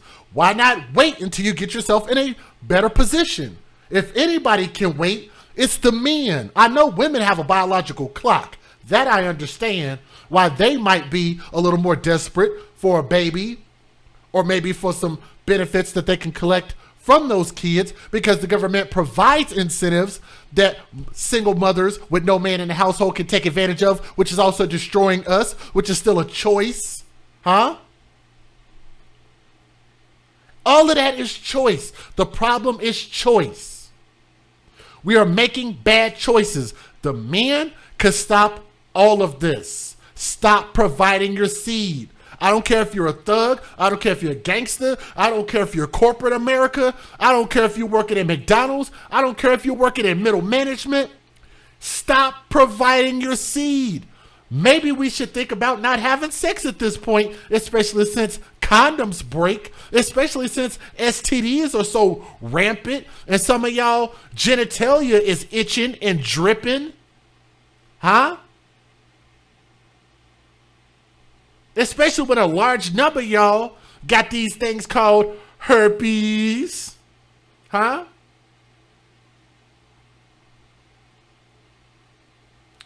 We could avoid a large amount of these problems simply by saying, you know what? We could just vet people better. How about we do a freaking background check, men and women? Come on, somebody tell me where I'm lying at, please. If I'm saying something that is factually inaccurate, please let me know. Why are we not doing background checks? These women, before they become mothers, should know at least some semblance of who this man is by what he does for a living, where he works, some of his history, and you should know whether he has a criminal record before you have sex with him. How about before you have sex with him, how about you be in a relationship with him? How about we go back to the old days when there were some women out there, a good amount of women out there, that would at least wait until you got married. What happened to that beautiful concept? Wait until you put a ring on it? If you're going to have sex, fine, but why bring kids? Especially when we got so many contraceptives, so many day after pills, and some of the stuff is actually also funded by Planned Parenthood, or you could go down to the clinic while you're getting checked for STDs. Guess what else they also give you? Condoms, birth control. Yes, am I lying? How do I know? Don't worry about it.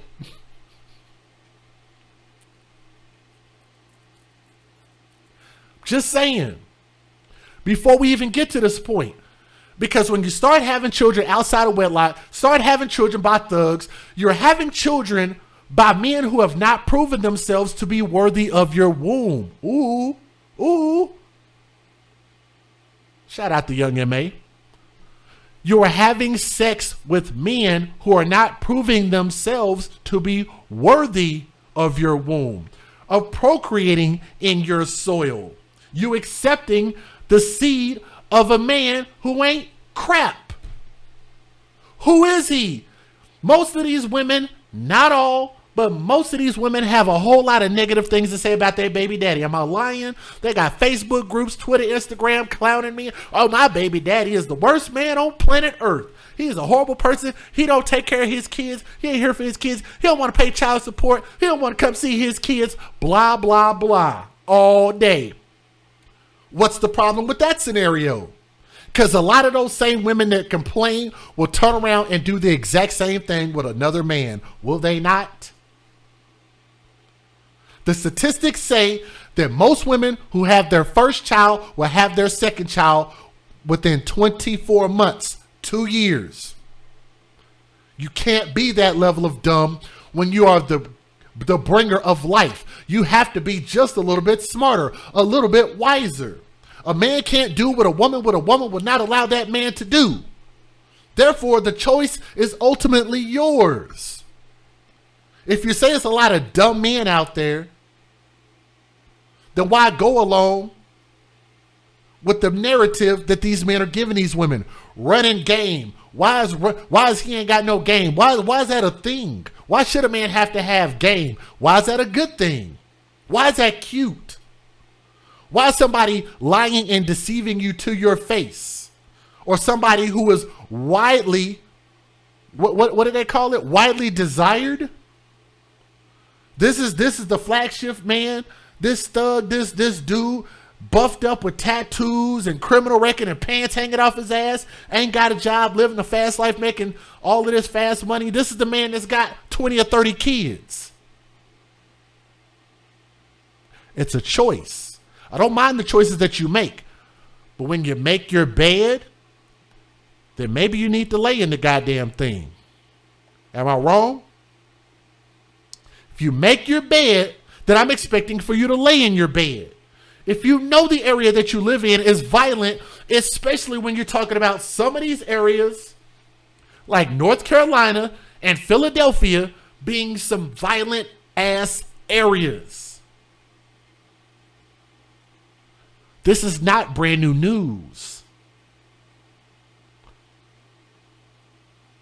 This starts, and this girl was murdered by boys who were had by mothers who had babies for the benefits that they can collect from those kids, and the man did not choose to stay in those boys' lives, and those boys grew up to be teenagers. Those teenagers grew up to become grown men who are probably going to be in jail for life. Now I want y'all to look at this story. 4 men are being held accountable for murdering that one girl. I want y'all to answer this question for the black community before I wrap up.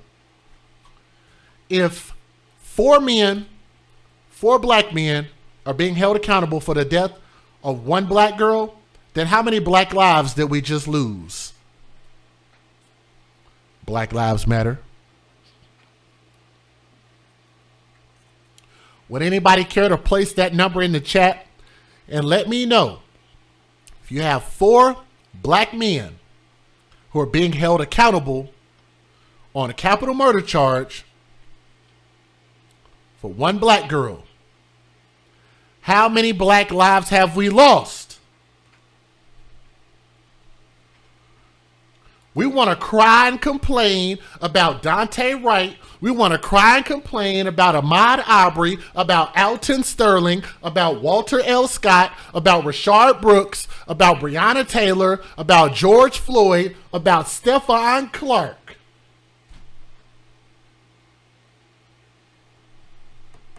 But we won't cry about Malia Bass. We won't cry about Malia Davis. We won't cry about Camille Cupcake McKinney. We won't cry about Orrin and Orson West.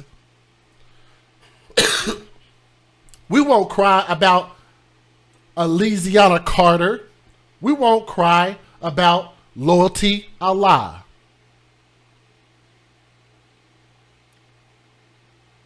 In one situation, you have just lost 5 black lives, and you do not see one protest.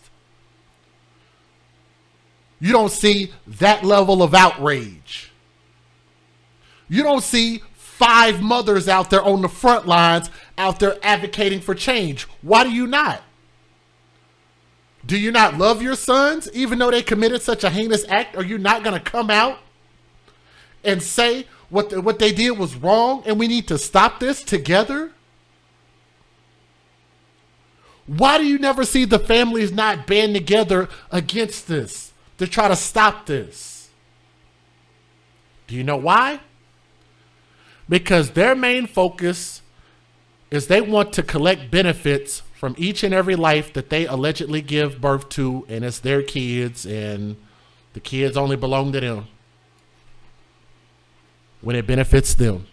Let me show you something. Did y'all know that they put up a GoFundMe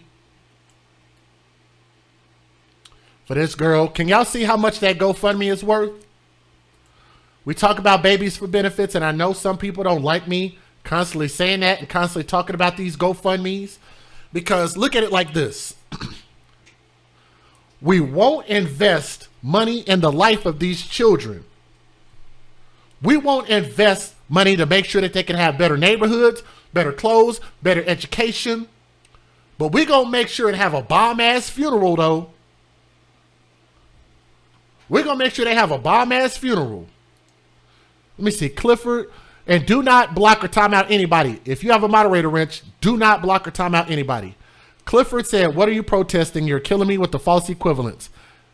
But see, here's the thing. People like you come in my chat and you tell me what I'm saying is not right, but you won't tell me what the right actually is. You have 200 characters per message that you post in my chat. All you got to do is tell me what I said that was factually inaccurate. Or tell me what the false equivalence was. But you have not done that. So I'll give you another opportunity, or if you want to call in, if you feel like you can explain it better verbally, then I can allow you to call in, Clifford Monroe. But don't just post stuff like that in my chat if you're not willing to explain it. I have no problem with you telling me when I'm wrong. Everything that I have given you is based on facts and things that you can look up. So when I say that the black community is having children outside of wedlock at a tune of 80%, that's a statistical fact. Because you can look and see who's married and who's not, who's having kids. Something you can look up. When I say that they're having children for the benefits that they can collect off of these children, ask yourself this. Why do you need $30,000 in a GoFundMe to bury this dead baby? All right, but again, you guys are looking at this $30,000 GoFundMe, and this baby is dead. This baby does not need a $30,000 funeral. Because if we weren't willing to give her that kind of money when she was living, why put that kind of money into the ground? And that's part of what I'm talking about as far as making the black community better, is that we have to start making better choices, better decisions. We have to move smarter with our money, start investing our money in our community and our things that we own, you know. But putting $30,000 into a funeral is absolutely ridiculous. So therefore, we know, since there are no $30,000 funerals, or shouldn't be, then we know most of that money is actually probably going to go into the hands of the person that set up that GoFundMe for whoever they're going to give it to. They're pocketing money. That's what I call babies for benefits. And again, I think that they're probably going to give life sentences to all of those men that are involved. We've just lost 5 lives, and you have to ask yourself, what did we lose these 5 lives over? These 5 black lives. That baby was beautiful. She could not defend herself. She had a voice. She could speak for herself. But when they say she was at the wrong place at the wrong time, I truly actually agree with that statement. She just happened to be in a bad neighborhood that was infested with thugs and gangs and violence. And they just didn't have they just had a what do you call it? They just didn't care about life. And we need less of those people in our society. So the baby Loyalty, let me see if I can get my favorite picture of her. This one right here, because I remember when my daughter was her age, right there. Beautiful little princess. So to Loyalty, Allah, young princess, R.I.P. I know the family might not understand where I'm coming from, but I hope they listen with an open mind and an open heart. DJ Just Jay. Thank y'all for listening to this particular story. Ladies and gentlemen, this particular story comes out of Florida, and the individual that you see on my screen, and I want to warn you guys, you're going to hear some details that are not going to sit well with your sensibilities, so I hope you guys can listen with an open mind, because the child that is involved in this situation is a child that has some disabilities, and usually children like this need a lot more care and a lot more help. And in this situation, this particular individual that y'all see on my screen, who looks like she is out of a fresh episode of The Crypt Keeper, has done something very heinous to a child who couldn't speak for themselves nor defend themselves. So let me show you guys what she did. A Florida woman is accused of child abuse and says that she was at the end of her rope when she allegedly locked a young nonverbal child that is severely autistic. This little girl is severely autistic, and she took this child and locked this child inside of a cage. Locked this child inside of a cage at her house, which was filthy and littered with garbage. Ladies and gentlemen, I've heard of animals that are treated better than this. Matter of fact, if this story was sent to PETA and PETA heard that they treated a dog like this, you know, this woman would probably be doing about 45 years in prison. If she did it to a dog and she did this to a baby who literally could not speak for itself and definitely could not defend itself. So let me tell you more about this individual that y'all see on my screen who look like they just freshly dug her up out of the ground. Her name is Melissa Doss, D-O-S-S, from Palm Bay, and she is 43 years old. That can't be right. Look at her face. Ladies and gentlemen, look at her face. Y'all tell me that this woman looks like she's 43.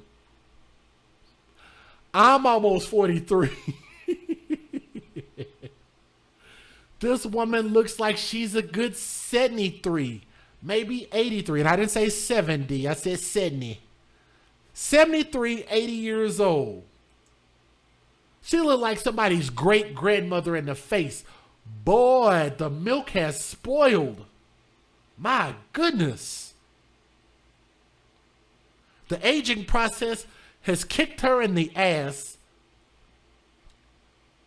severely. Wow. But check this out. Don't feel bad for her, and don't feel bad that I'm clowning her looks, because she deserves it. She's 43 years old and was charged with 3 felony counts of child neglect without bodily harm and 1 count of aggravated child abuse as aggravated assault after police arrived at the property on Saturday, the Brevard County Sheriff's Office reports. And I'm assuming they probably showed up because somebody probably saw something and said something. We get a lot accomplished whenever we hold people accountable, right? As of Tuesday morning, authorities have yet to say, have yet to respond to requests for the nature of the relationship between Doss and the child, as well as the child's age. Palm Bay police say that they responded to Doss's Fillmore Avenue home several times in the past. However, the exact details and results of those investigations remain unclear. Again, that sounds like somebody called on her and tried to report her, and nobody did anything until something bad was almost about to happen. This child was barely able to survive with their life. According to the news, officers were once again dispatched to her home on Saturday after a neighbor noticed the child inside of a screened-in porch. Somebody saw something and said something. Responding officers quickly determined that the young girl, who cannot speak, had a disability before discovering she lived at the residence next door. Wow. When police went over to Doss's home, she refused to let them enter the front door. Instead, climbing over the backyard fence to greet them. What? I'm going to read this again. I thought I read this wrong.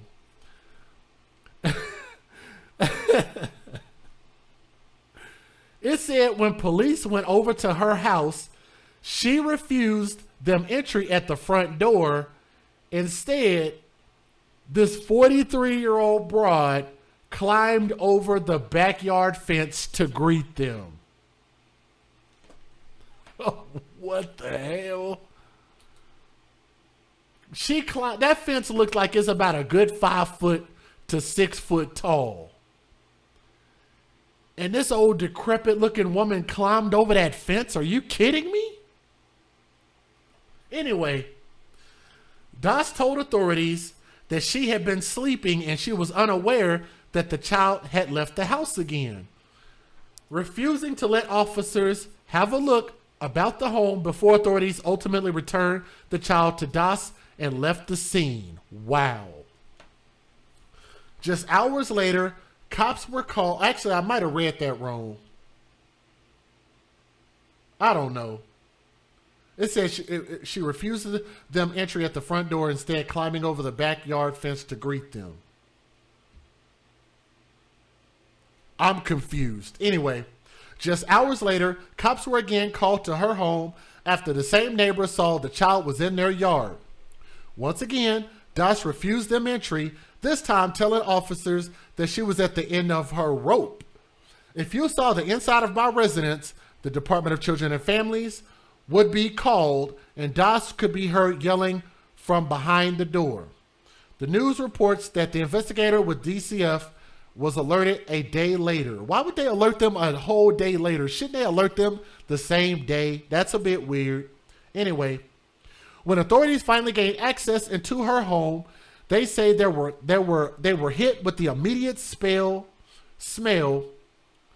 They were hit in the face with the immediate smell of feces and urine, which was strongly present. Her house smelled like pee and boo. Gross. Officers noted mold and bags of trash strewn about the place, bugs, which are probably roaches. They said bugs, spiders, and flies throughout the home, while adding that no part of the floor was visible. That is gross. And you know what? People get mad at me talking about, well, you know, this lady didn't have a lot of money. It don't take a lot of money to not be a nasty son of a bitch. Y'all know what I'm talking about? That's just flat out disgusting. But we're going to get to my point when I talk about babies for benefits. We'll come back to that. Put a pin in it. We'll come back to it. The home, described by police, was uninhabitable. Also, did not have working bathrooms or running water. Oh, Jesus. Oh, Jesus. Let me take a sip of my Fiji water, because that is disgusting. I'm going to say that again. I got to wash that nasty taste out my mouth. Ugh. This woman did not have running water, and the bathrooms did not work. She's not a child. She's 43 years old. Who's going to make an excuse for her? Oh, she's didn't know no better. Oh, she's didn't have no whole lot of money. But somebody allowed this child who did not belong to her, to have custody of this child, right? So if she couldn't take care of herself, then why did she accept a child in her possession? Oh, that's right. Because she wanted to collect benefits from this child. And what do we call that? Hashtag babies for benefits. That's the only reason she took this child. She didn't take this child to give this child a better chance, a better life, to allow this child to live the best life that they can and to thrive. No, she wanted a paycheck. That's the only reason she had this child. The home was described as uninhabitable. Instead, they used the restroom in a bucket and throw the waste in a backyard. Oh my goodness. I was hungry. I am not hungry anymore. My appetite is gone, y'all. My appetite is gone, children. Y'all hear me?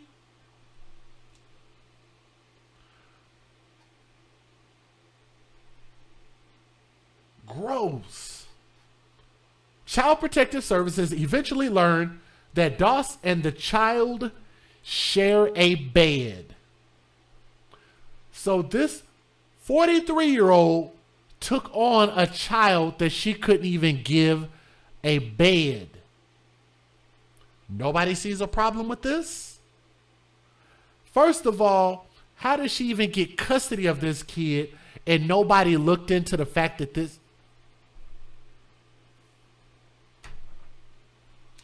the system failed this child?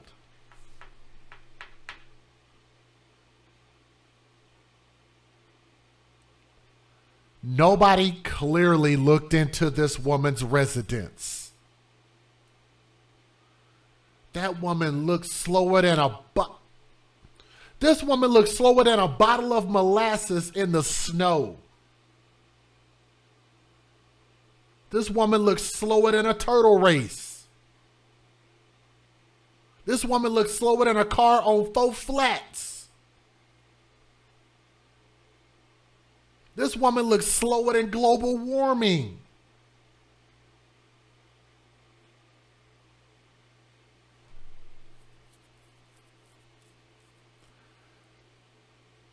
Usually when you get custody of a child that does not belong to you, don't they normally come out and look at your place, look at your house, make sure that you're going to have a bed for them, make sure that the place is suitable first? And I want y'all to think about this, because I normally try not to blame the system, but this is a case where the system clearly failed this child. You can't make any excuses for some bull crap like this, no pun intended. This is a failure on the system. Whoever agreed to place this child in this woman's home, and then they came out and checked this home. Matter of fact, this house don't even get that nasty. That is a process. It takes you a long time. You don't just wake up one day, excuse my language, I gotta say it like this, I'm sorry. This woman's slower than quicksand, thank you. I gotta say it like this. I'm sorry for my language, so I apologize in advance. Please don't flag my channel. About to use some curse words. You don't just wake up one day in your bathroom and your water stopped working and you all of a sudden start pissing and shitting in buckets and throwing it out the back of a window. So if you didn't have water and you didn't have toilets, did you have toilet paper? Did you bathe?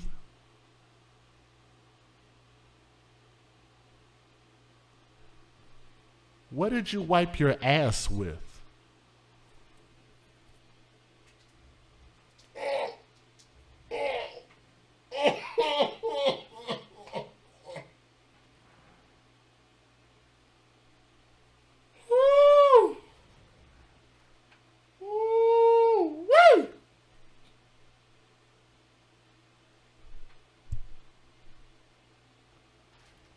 No water, no bathroom. Imagine what that would smell like for a couple of days. And I want y'all to think about this. You don't get used to that type of smell overnight. That is a process. That means if you couldn't see the floor and it was pee and crap and bugs and flies and spiders everywhere, that means that built up over time. I want y'all to understand why I'm calling this a failure on the system. That means that this built up over time. Day after day after day, month after month after month, year after year after year. And you mean to tell me out of all those times the police came by, Child and Family Services came by, and nobody actually went inside the house? That house had to have smelled so bad. You see, did y'all see, let me go back. Let me show you something real quick. Let me show you something. And this is why I believe that the system probably lied and they were just looking to put this child any freaking where. Let me show y'all a little something that I noticed. I need to zoom in. Hold on. Let me clip this a little bit. Hold on. If you guys are watching this stream, y'all do me a favor and please click that thumbs up. That'll help share the stream and let more people know that we're live talking about this. Let me show you guys something. Let me break out my trusty whiteboard real quick.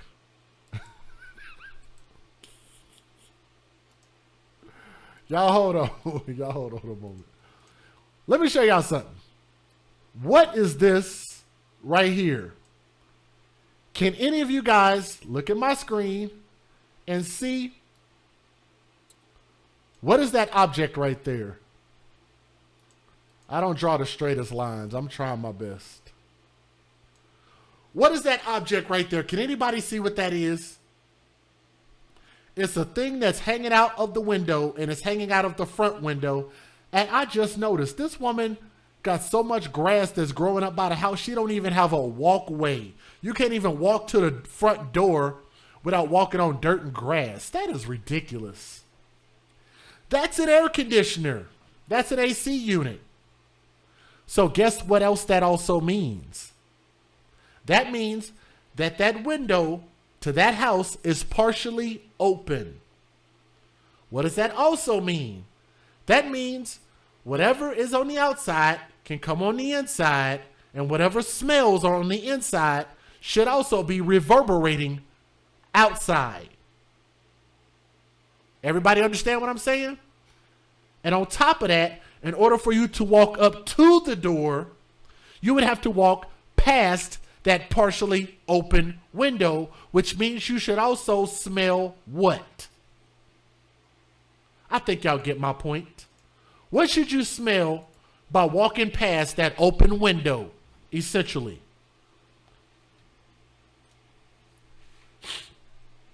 Child Protective Services eventually learned that the DOS and the child share a bed while another child was forced to sleep in a homemade metal and wood cage, which was kept next to the bed. Lord, help us. She had 2 children in her possession? Boy. Police on the scene say that there was a blanket and a pillow inside the cage where DOS told them she keeps the child at night.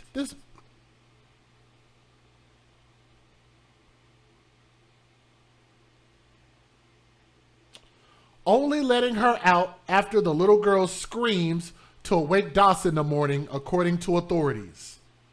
DOS is being held, get this, she's being held on a $22,000 bond following her arrest, according to Brevard County records. $22,000. I'm almost positive, even in the day and age where we're trying to legalize marijuana, there's still people probably going to jail for having too much marijuana and get bonds and bails that are higher than that. That's ridiculous. I need to be careful about my words. Let me give you guys the fair usage, and let me let you guys watch the one news video. 1. Federal law allows citizens to reproduce, distribute, or exhibit portions of copyrighted motion pictures, videotapes, or video discs under certain circumstances without the authorization of the copyright holder. This is called fair use. It is allowed for purposes of criticism, news reporting, teaching, and parody, which doesn't infringe of copyright under 17 U.S.C. 107. $22,000 bond. Ridiculous. Let's watch this amazing news video. This is the only one that was out there. Palm Bay police arrested a woman who forced a child with severe autism to sleep in a cage. Over the weekend, neighbors of 42-year-old Melissa Doss called 911 and said a young child had climbed over their privacy fence and was on their screened-in patio. Police say the girl was nonverbal with a disability. Doss told officers she didn't know the girl escaped from home and admitted she shuts her in a homemade cage at night. Officers say part of the home's roof was missing. There was mold, no working bathrooms, trash, and bugs all over the place. Doss is now charged with aggravated child abuse and child neglect. Katie Johnston for CBSMiami.com. And notice how they didn't talk about the $22,000 bail. Excuse me, $22,500 bond. For a mere $2,000, she could get a bail bondsman and get right back out of jail. One news video, and this didn't make any headlines. Why not? It's beyond me, but we have National Autism. Matter of fact, if somebody remembers what month it is, can you post it in the chat? Either Leanne or Lee Hellinger. National Child Abuse Awareness. National Child Abuse Awareness and National Autism. I think there's a National Autism either day or month. Is it not? Why do those months or periods of time that we call that autism is important? It's an important topic. Why do we even talk about that and we don't actually treat it like it's important? The fact that somebody can abuse a child, and yes, this is abuse, that somebody is allowed to abuse the most vulnerable children in existence. Those who cannot speak and those who cannot take care of themselves or defend themselves. But yet, I guess this child's autism didn't matter. This mother, allegedly, I'm not going to even call her a mother, I'm going to call her a caretaker. This individual, this caretaker, was allowed to abuse the most vulnerable of us and gets a $22,500 bond. National Autism Awareness Month of April, but this ain't national headlines. This is not important. Matter of fact, it's even so little important that they didn't check the house before they brought these children into this individual's house. They didn't check inside the house of the living conditions after Department of Family and Children Services were called over there multiple times, and the police were called multiple times until damn near it was too late. That's a failure of the system, and this woman took advantage of it, and for that, is she going to see 10, 20 years in prison? Probably not, especially considering she got a $22,000 $500 bond. That's absolutely insane. If we believe in National Autism Awareness Month and that they need to be protected, they need to have a voice, and we need to enforce the laws that are on the books, then why wouldn't we do it here? I'm going to be waiting to the state of Florida. State of Florida, y'all are on the clock. We're waiting on y'all to fix this. Absolutely ridiculous. Palm Bay is Brevard County. This is ridiculous. Y'all are on the clock. We're waiting on y'all to fix this. DJ Just J. Well, we believe that all babies' lives matter. Y'all see my shirt? Babies' lives matter. I hope they prove it in this case, okay? Thank y'all for listening with an open mind and an open heart. Thank you. Thank you to everybody that supported. And I thank y'all for being understanding. I get upset about some things, but I hope y'all understand where I'm coming from. I love you all. Have a great day. We'll see y'all later, all right? Peace.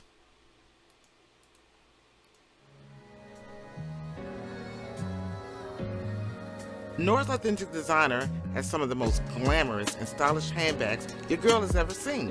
So ladies, if you want to get fly, and fellas, if you want to take care of your lady, please be sure to go to www.noras915.com.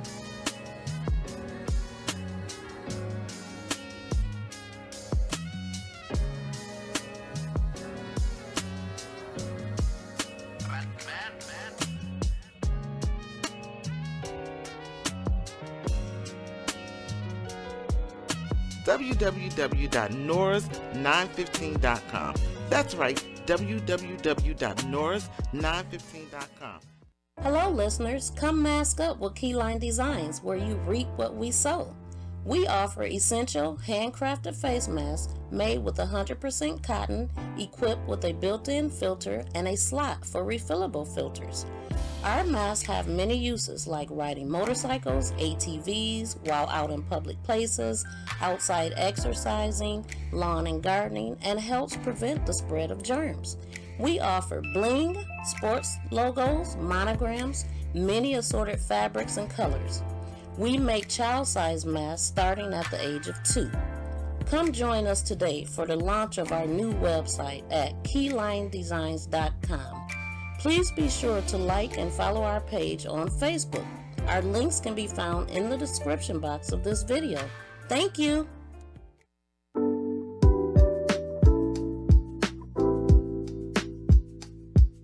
Check out this wonderful organization that I'm proud to be a part of. It's called Bags for Kids, BAGS4KIDS.org.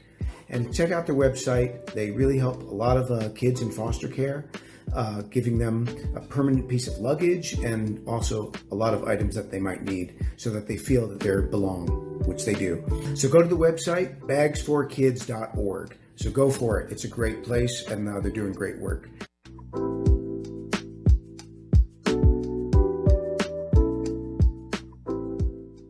Exclusive new products that you will only see on my website at www.sayitwithchess.com. These products are made special by my mother, Keyline Designs. The hoodie blankie, the face mask, as well as the 4-in-1 African head wrap.